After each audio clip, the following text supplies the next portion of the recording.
నమస్కారం JP news కు స్వాగతం। సంక్రాంతిని పురస్కరించుకొని తిరుపతి జిల్లా నాయుడుపేటలో ఏర్పాటు చేసిన ఎద్దుల బండ్ల పందెంలో అపశృతి చోటు చేసుకుంది।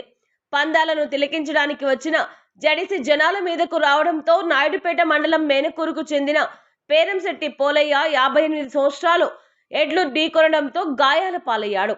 వెంటనే క్షతగాత్రుల్ని పందాల ప్రారంభోత్సవానికి వచ్చిన తెలుగుదేశం నాయకులు నెలవెల రాజేష్ 786 రఫీలు హుటాహుటిన క్షతగాత్రుల్ని నాయుడుపేట ప్రభుత్వ ఆసుపత్రికి తరలించి వైద్యం అందించారు। ప్రస్తుతం ఆయన ఆరోగ్యం నిలకడగా ఉందని ఆసుపత్రి వర్గాలు తెలియజేశాయి। ముందస్తు జాగ్రత్తగా పోలయ్యను మెరుగైన వైద్యం కోసం నెల్లూరుకు తరలించినట్లు తెలుస్తోంది।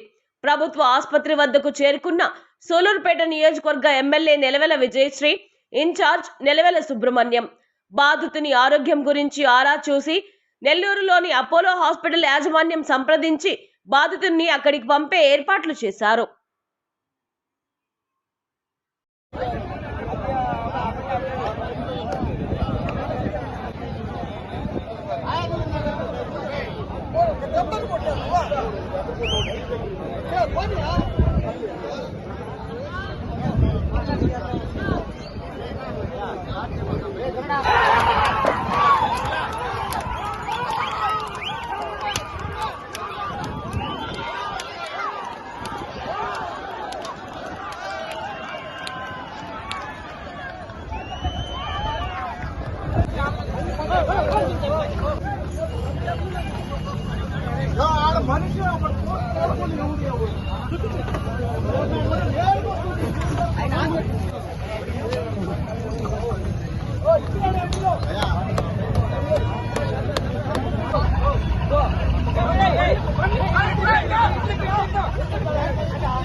పోలయ్య